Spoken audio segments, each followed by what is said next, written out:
हम पहले से ही कांग्रेस की आइडियोलॉजी और आइडेंटिटी के साथ थे।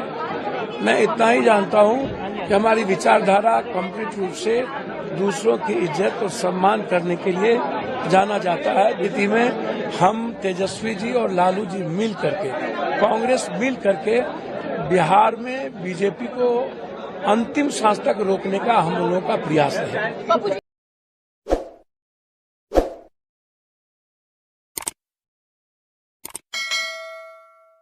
नमस्कार, आप एबीजे न्यूज देखने की शुरुआत कर चुके हैं। मेरा नाम है राजा झा। देखिए, देश में लोकसभा चुनाव का ऐलान हो गया है। पूरे देश की अगर बात करें तो 7 चरणों में चुनाव होना है, लेकिन राजनीतिक दलों में अगर कहें तो अभी भी पेच फंसा हुआ है। बिहार एनडीए में अपना सीट बंटवारा तो कर दिया, लेकिन महागठबंधन के तरफ से सीट बंटवारे को लेकर पेच फंसा हुआ है। लेकिन आज हम सीट बंटवारे से अलग चर्चा करेंगे पप्पू यादव की। देखिए, पप्पू यादव आज कांग्रेस का हाथ थाम लिया है, यानी अब कांग्रेस के साथ वो चुनावी मैदान में उतरेंगे। इतना ही नहीं, उन्होंने अपनी पार्टी जन अधिकार पार्टी को कांग्रेस के पास सुपुर्द कर दिया है। यूं कहें तो पप्पू यादव अब अपनी पार्टी को कांग्रेस के हाथ के थ्रू चलाएंगे, यानी जन अधिकार पार्टी को विलय कर दिया है। देखिए, उसके बेटे सार्थक के साथ उन्होंने आज दिल्ली में कांग्रेस का दामन थामा है।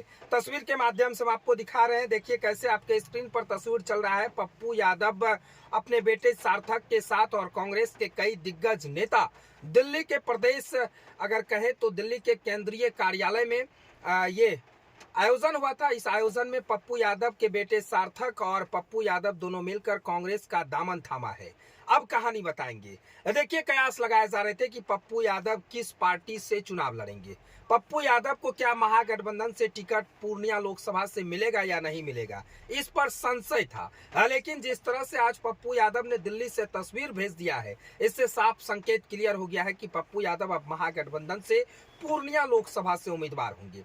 इससे पूर्व की बात करें तो इससे पूर्व में भी आरजेडी सुप्रीमो लालू प्रसाद यादव और तेजस्वी यादव और राबड़ी देवी से पप्पू यादव मुलाकात किए थे।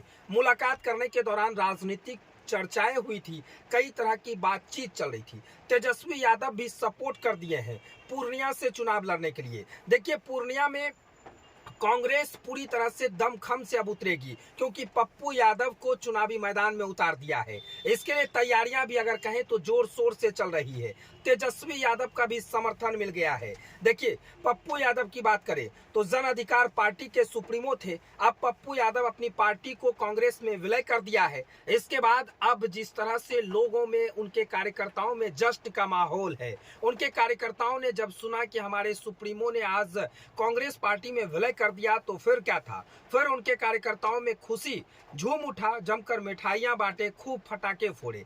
लेकिन आज इस तरह से तस्वीर सामने आने के बाद ये क्लियर हो गया है कि अब पप्पू यादव पूर्णिया लोकसभा से महागठबंधन के उम्मीदवार होंगे और उन्हें टिकट मिलना भी कंफर्म हो गया है। यानी अगर पूर्णिया लोकसभा की बात करें तो पूर्णिया में एनडीए के उम्मीदवार संतोष कुशवाहा और पप्पू यादव के साथ महामुकाबला होगा और ये सबसे बड़ा हॉट सीट माना गया है। देखिए, पूर्णिया इसलिए हॉट सीट कहते हैं क्योंकि हॉट सीट हम इसलिए कह रहे हैं क्योंकि यहाँ पे जेडीयू के वर्तमान सांसद हैं संतोष कुशवाहा, और बीजेपी के लोग चाह रहे थे कि संतोष कुशवाहा को यहां से टिकट ना मिले। बीजेपी के लोग पूरी तरह से अगर कहें तो ट्विटर हैंडल हो या सोशल मीडिया पर भी ट्रोल कर रहे थे कि यहां से उन्हें टिकट ना मिले और बीजेपी के कोई शख्स यहां से चुनाव लड़े। लेकिन ऐसा हुआ नहीं। जब एनडीए का सीट बंटवारा हो गया तो उसमें क्लियर हो गया कि जेडीयू की उम्मीदवार यहां से चुनाव लड़ेंगे। लेकिन अगर कहें तो संतोष कुशवाहा अब जेडीयू के उम्मीदवार हैं पूर्णिया से, और महागठबंधन की भी आज क्लियर हो गया कि अब पप्पू यादव ही यहां से लोकसभा चुनाव का उम्मीदवार होंगे। यानी अब दोनों शख्स में भीषण टक्कर होगा, महामुकाबला होगा।